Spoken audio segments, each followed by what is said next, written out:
എല്ലാവർക്കും നമസ്കാരം. പുതിയൊരു വീഡിയോയിലേക്ക് ഏവർക്കും സ്വാഗതം. ഇന്നത്തെ വീഡിയോയിലൂടെ നമ്മൾ കാണാൻ പോകുന്നത് +1 തുല്യത പരീക്ഷ കഴിഞ്ഞ് അതിന്റെ റിസൾട്ട് എല്ലാം വന്നു. അതിനുശേഷം ഇപ്പോൾ +2വിലേക്ക് രജിസ്റ്റർ ചെയ്ത് അല്ലെങ്കിൽ അഡ്മിഷൻ എടുത്ത് ക്ലാസ്സിന് പോകുന്നവരും പല സ്ഥലങ്ങളിലും ക്ലാസ് തുടങ്ങിയിട്ടില്ല. അപ്പൊ ആ ക്ലാസ്സിന് വേണ്ടി വെയിറ്റ് ചെയ്യുന്നവരും അറിയേണ്ടതായിട്ടുള്ള ഇമ്പോർട്ടന്റ് ആയിട്ടുള്ള ഒരു കാര്യമാണ് പറയാൻ ആഗ്രഹിക്കുന്നത്. തീർച്ചയായും നിങ്ങൾ ഈ വീഡിയോ മുഴുവനായിട്ടും കാണുക. നിങ്ങൾക്ക് മാത്രമായിട്ട് ഉപകാരപ്പെടുന്ന കാര്യമാണ്. അതുപോലെ തന്നെ ഇനി +1ലേക്ക് അഡ്മിഷൻ എടുക്കാൻ കാത്തിരിക്കുന്നവരും, അതായത് ഇപ്പോ ഈ വർഷം രജിസ്റ്റർ ചെയ്ത് അടുത്ത വർഷത്തെ, അതായത് നെക്സ്റ്റ് ഇയറിലേക്കുള്ള അഡ്മിഷന് വേണ്ടി കാത്തിരിക്കുന്നവർക്കൊക്കെ ഈ പറയുന്ന കാര്യങ്ങൾ ഉപകാരപ്പെടും. തീർച്ചയായും നിങ്ങൾ ഇത് മനസ്സിലാക്കേണ്ടതാണ്. സാക്ഷരതാ മിഷനിൽ നടന്നുകൊണ്ടിരിക്കുന്ന ചില കാര്യങ്ങൾ നിങ്ങൾക്ക് മുന്നിൽ അവതരിപ്പിക്കുകയാണ്. അതായത് നിങ്ങൾ ഉണ്ടാകുമെന്ന് പ്രതീക്ഷിക്കുന്ന പല കാര്യങ്ങളും സാക്ഷരതാ മിഷനിൽ നിന്നും ഇപ്പോൾ ലഭിച്ചുകൊണ്ടിരിക്കുന്നില്ല. അതിന്റെ കാര്യങ്ങളാണ് നിങ്ങൾക്ക് മുന്നിലേക്ക് എത്തിക്കാൻ പോകുന്നത്. ഇപ്പോ +1 പരീക്ഷ കഴിഞ്ഞ് റിസൾട്ട് വന്നവരില് പല ആളുകളും പല വിഷയങ്ങളിലും മാർക്ക് കുറയുകയോ അല്ലെങ്കിൽ തോറ്റു പോവുകയോ ചെയ്തിട്ടുണ്ട് ആണല്ലോ. അപ്പൊ അങ്ങനെയുള്ള ആളുകള് ആ തോറ്റ വിഷയം അല്ലെങ്കിൽ മാർക്ക് കുറഞ്ഞ വിഷയം, ആ വിഷയത്തിലെ മാർക്ക് കൂട്ടി വാങ്ങാൻ വേണ്ടി അടുത്ത ഒരു പരീക്ഷ, അതായത് ഇംപ്രൂവ്മെന്റ് പരീക്ഷയ്ക്ക് വേണ്ടി വെയിറ്റ് ചെയ്യുകയാണ് ആണല്ലോ. അപ്പോ ഇംപ്രൂവ്മെന്റ് പരീക്ഷ എന്ന് പറയുന്നത് സാധാരണഗതിയിൽ നമുക്കറിയാം എന്താണ് ഇംപ്രൂവ്മെന്റ് എന്ന് പറഞ്ഞാൽ, നമുക്ക് നിലവിലുള്ള മാർക്ക് കൂട്ടാൻ വേണ്ടിയിട്ട് നടത്തുന്ന ഒരു പരീക്ഷയാണ്. അതായത് +1 മാത്രമാണ് പരീക്ഷ നടക്കാറുള്ളത്.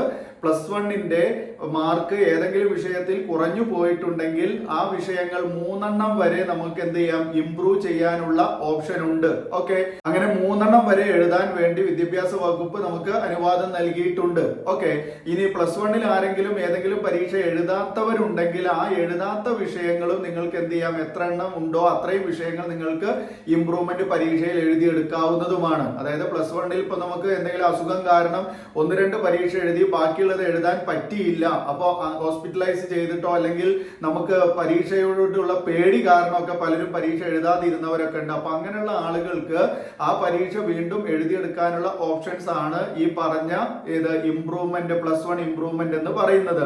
സാധാരണഗതിയിൽ +1 ഇംപ്രൂവ്മെന്റ് നടക്കാറുള്ളത് +2വിന് നമ്മൾ പഠിച്ചുകൊണ്ടിരിക്കുന്ന സമയത്താണ്.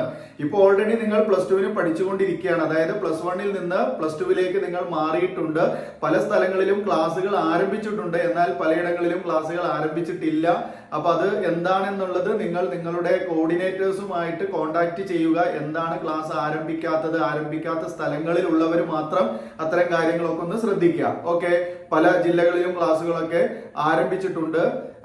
അപ്പൊ എന്തുകൊണ്ടാണ് ആരംഭിക്കാത്തത് എന്നുള്ളത് നിങ്ങളുടെ കോർഡിനേറ്റേഴ്സുമായിട്ടൊന്ന് അതിന്റെ കാര്യങ്ങൾ അന്വേഷിച്ച് മനസ്സിലാക്കുന്നത് നല്ലതായിരിക്കും. ഓക്കെ, അപ്പോ ഇങ്ങനെ നമ്മൾ +2വിൽ പഠിച്ചുകൊണ്ടിരിക്കുമ്പോൾ, +2വിന്റെ വിഷയങ്ങൾ പഠിച്ചുകൊണ്ടിരിക്കുമ്പോൾ സാധാരണഗതിയിൽ നമുക്ക് നമ്മുടെ ഫൈനൽ എക്സാമിന്റെ മുന്നോടിയായിട്ട്, അതായത് +2വിന്റെ എക്സാം വരുന്നതിന് മുൻപേ 1 മാസമോ 2 മാസമോ മുൻപേ ആയിട്ട് നമുക്ക് +1ന്റെ ആ തോറ്റ വിഷയങ്ങളോ അല്ലെങ്കിൽ നമുക്ക് മാർക്ക് കുറഞ്ഞ വിഷയങ്ങളോ അല്ലെങ്കിൽ എഴുതാത്ത വിഷയങ്ങളോ വീണ്ടും എഴുതിയെടുക്കുന്നതിനുള്ള ഇംപ്രൂവ്മെന്റ് പരീക്ഷ വരാറുണ്ട്. എന്നാൽ ഈ വർഷം മുതൽ നിങ്ങൾ അതിന് കാത്തിരിക്കുന്നവരാണെങ്കിൽ, ഇങ്ങനെ ഈ +1ൽ നിന്ന് +2വിലേക്ക് മാറിയിട്ട്, അതായത് +1ൽ നിന്ന് +2വിലേക്ക് ക്ലാസ്സിന് പോയി അഡ്മിഷൻ എടുത്ത് കാത്തിരിക്കുന്ന അല്ലെങ്കിൽ അങ്ങനെ ക്ലാസ്സിന് പോയിക്കൊണ്ടിരിക്കുന്ന എല്ലാ പഠിതാക്കളും ശ്രദ്ധിക്കേണ്ട പ്രധാനപ്പെട്ട ഒരു കാര്യം, നിങ്ങൾക്ക് ഈ വർഷത്തെ ഇംപ്രൂവ്മെന്റ് ഈ പറഞ്ഞ രൂപത്തിലല്ല നടക്കാൻ പോകുന്നത്. ഇംപ്രൂവ്മെന്റ് ഉണ്ടോ എന്ന് ചോദിച്ചാൽ തീർച്ചയായും നിങ്ങൾക്ക് +1ന് ഇംപ്രൂവ്മെന്റ് എക്സാം ഉണ്ട്. പക്ഷെ അത് ഞാൻ മേൽ വിവരിച്ച രീതിയിലായിരിക്കണം എന്നില്ല. അതായത് +2വിന് പഠിച്ചുകൊണ്ടിരിക്കുന്ന അല്ലെങ്കിൽ നിങ്ങളുടെ +2 എക്സാമിന്റെ മുന്നോടിയായിട്ട് +1ന്റെ ഇംപ്രൂവ്മെന്റ് എക്സാം ഉണ്ടായിരുന്നു. ആ രീതിയിൽ നിങ്ങൾക്ക് ഇനി നിങ്ങൾക്ക് ഒരിക്കലും എന്തുണ്ടാവില്ല, ഇംപ്രൂവ്മെന്റ് പരീക്ഷ ഉണ്ടാവില്ല. അത് സ്കൂളിലെ കുട്ടികൾക്കും ആ രീതി തന്നെയാണ് ഫോളോ ചെയ്യുന്നത്. അതായത് നിങ്ങളുടെ പബ്ലിക് എക്സാം എന്നാണോ, അതായത് നിങ്ങളുടെ +2ന്റെ എക്സാം എന്നാണോ അല്ലെങ്കിൽ എപ്പോഴാണോ നടക്കുന്നത്, അതിനോട് ചേർന്ന് തന്നെ ആയിരിക്കും +1ന്റെ ഇംപ്രൂവ്മെന്റ് പരീക്ഷയും ഉണ്ടാവുക. അതായത് നിങ്ങൾ ഒരേ സമയം 2 പരീക്ഷ എഴുതേണ്ടതായിട്ട് വരും. അതായത് ഒരു ദിവസം 2 പരീക്ഷ എന്നുള്ളതല്ല, അതായത് ഒരു ദിവസം പിന്നെ പ്ലസ് വണ്ണിന്റെ പരീക്ഷ നിങ്ങൾ അപ്ലൈ ചെയ്തിട്ടുണ്ടെങ്കിൽ ഒരു ദിവസം പ്ലസ് വണ്ണിന്റെ പരീക്ഷയും അടുത്ത ദിവസം നിങ്ങളുടെ പ്ലസ് ടുവിന്റെ പരീക്ഷയും ആ രീതിയിലായിരിക്കും അത് കണ്ടക്ട് ചെയ്യുക. ഓക്കെ, അപ്പൊ അതിന്റെ എല്ലാ വിശദമായ കാര്യങ്ങളൊക്കെ പൊതുവിദ്യാഭ്യാസ വകുപ്പ്, DHSC അതുമായി ബന്ധപ്പെട്ട കാര്യങ്ങളൊക്കെ സർക്കുലർ ആയിട്ട് രേഖാമൂലം തയ്യാറാക്കും. അത് ഇതുവരെ അതുമായി ബന്ധപ്പെട്ട ഡീറ്റെയിൽസ് ഒന്നും പുറത്തു വന്നിട്ടില്ല.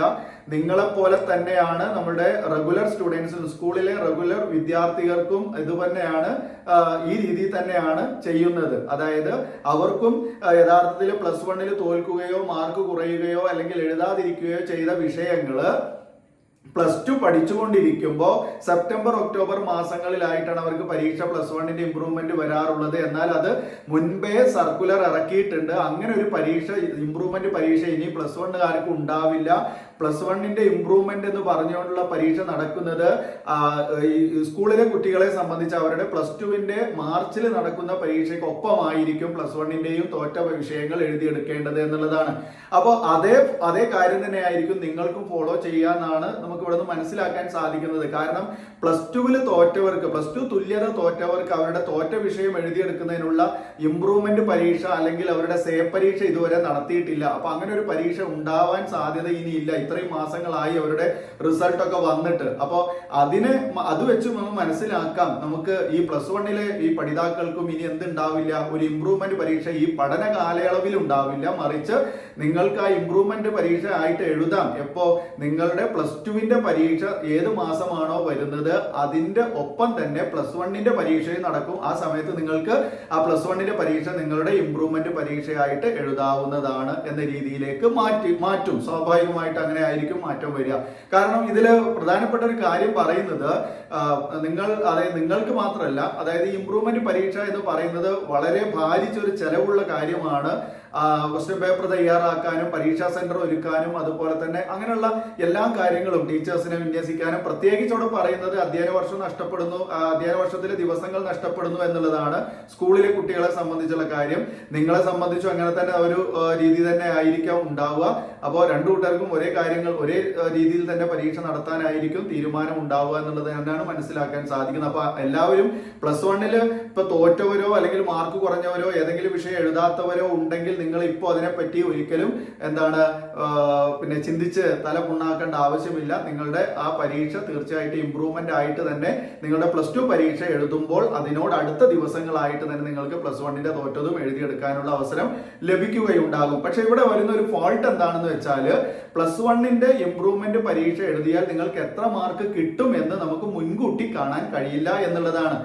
മുൻപേ ഇംപ്രൂവ്മെന്റ് പരീക്ഷ നടക്കുകയായിരുന്നെങ്കിൽ നമുക്കത് അപ്ലൈ ചെയ്യാനും എഴുതാനും അതിന്റെ റിസൾട്ട് പ്ലസ് ടുവിന്റെ പരീക്ഷ വരുന്നതിന് മുമ്പ് തന്നെ വരികയും ചെയ്യും. അപ്പൊ നമുക്ക് മനസ്സിലാക്കാം പ്ലസ് വണ്ണിൽ എനിക്ക് മാർക്ക് കൂടുതൽ കിട്ടി അല്ലെങ്കിൽ പ്ലസ് വണ്ണിൽ ഞാൻ ജയിച്ചിട്ടുണ്ട്, അതുകൊണ്ട് ഇനി പ്ലസ് ടു ഞാൻ ഒരു ലെവലിൽ നോക്കി പോയാൽ മതി എന്ന് നമുക്കൊന്ന് ആശ്വസിക്കാൻ പറ്റും.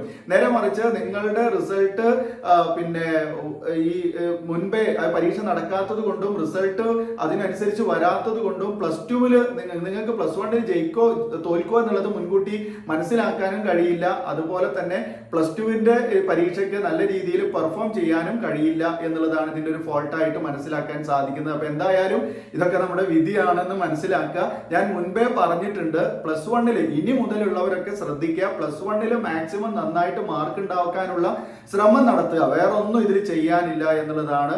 പിന്നെ നമ്മൾ പിന്നെ മാർക്ക് കുറഞ്ഞു പോവുകയോ തോറ്റു പോവുകയോ ചെയ്തു കഴിഞ്ഞാൽ നമ്മൾ റീവാലുവേഷനും പിന്നെ സ്ക്രൂട്ടിനിയും അതുപോലെ ഫോട്ടോ കോപ്പിക്കൊക്കെ നമ്മൾ പൈസ ചെലവാക്കുന്നുണ്ട്. പക്ഷെ അതിൽ നിന്നൊക്കെ നമുക്ക് മാന്യമായ അല്ലെങ്കിൽ കാര്യമായ രീതിയിലുള്ള ഒരു റിസൾട്ട് ഒന്നും നമുക്ക് കിട്ടുന്നില്ല, നിങ്ങൾക്ക് കിട്ടുന്നില്ല. അതേപോലെ തന്നെയാണ് സ്കൂളിലെ കുട്ടികൾക്കുള്ള അനുഭവം. അതായത് നിങ്ങളുടെ റിസൾട്ട് പിന്നെ മാറ്റമില്ല അല്ലെങ്കിൽ സെയിം ആണ്, അൺചേഞ്ച്, നോ ചേഞ്ച് എന്നൊക്കെ പറഞ്ഞിട്ടായിരിക്കും റിസൾട്ട് വരിക.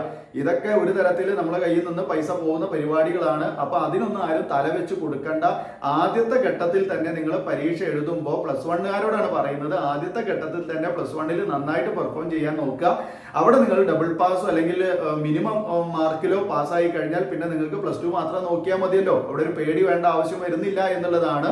ഓക്കെ, ഉയർന്ന മാർക്കിന് വേണ്ടി ശ്രമിക്കുന്നവരുണ്ടെങ്കിൽ തീർച്ചയായും നമ്മുടെ പുസ്തകങ്ങളൊക്കെ വാങ്ങി പഠിക്കുക. പുസ്തകത്തിൽ പറയുന്ന കാര്യങ്ങൾ മാത്രമായി തന്നെ പരീക്ഷകൾ വരുന്നുള്ളൂ. ഇക്കാലം അത്രയും നമുക്ക് കിട്ടിയിട്ടുള്ള ആ ഒരു കമന്റ്സും അതുപോലെ തന്നെ ഓരോരുത്തരുടെയും നല്ല അനുഭവങ്ങളും അത് തന്നെയാണ് നമുക്ക് കാണിച്ചു തരുന്നത്. അപ്പൊ തീർച്ചയായും നമ്മുടെ ബുക്കിന് വേണ്ടിയിട്ട് എല്ലാവരും കാത്തിരിക്കുക. ബുക്ക് ഉടനെ തന്നെ നിങ്ങളിലേക്ക് എത്തിക്കും. അതിന്റെ വർക്ക് പുരോഗമിച്ചുകൊണ്ടിരിക്കുകയാണ്. ഓക്കെ, അപ്പൊ ഈ പറഞ്ഞ കാര്യങ്ങൾ നിങ്ങൾക്ക് മനസ്സിലായിട്ടുണ്ടാവും, ബോധ്യപ്പെട്ടിട്ടുണ്ടാവും എന്ന് വിചാരിക്കുന്നു. അപ്പൊ ഇത്തരത്തിലുള്ള നല്ല നല്ല വീഡിയോസ് ലഭിക്കാൻ വേണ്ടി തീർച്ചയായും നമ്മുടെ ഈ വീഡിയോക്ക് ഒരു ലൈക്ക് നൽകുക. അതുപോലെ ഇത് നിങ്ങൾക്ക് ഉപകാരപ്പെട്ടിട്ടുണ്ടെങ്കിൽ നിങ്ങളുടെ സുഹൃത്തുക്കളിലേക്കൊക്കെ ഒന്ന് ഷെയർ ചെയ്യുക. ആദ്യമായിട്ടാണ് നമ്മുടെ ചാനൽ കാണുന്നതെങ്കിൽ നമ്മുടെ ചാനൽ ഒന്ന് സബ്സ്ക്രൈബ് ചെയ്ത് തൊട്ടടുത്തുള്ള ബെൽ ബട്ടൺ ഓൾ എന്ന് എനേബിൾ ചെയ്ത് വെച്ച് പുതിയ വീഡിയോയ്ക്ക് വേണ്ടി കാത്തിരിക്കുക. ഇനി നമുക്ക് വീണ്ടും പുതിയ വീഡിയോ കാണാം. ഈ വീഡിയോ കണ്ടിരുന്ന എല്ലാവർക്കും നന്ദി. Thanks for watching.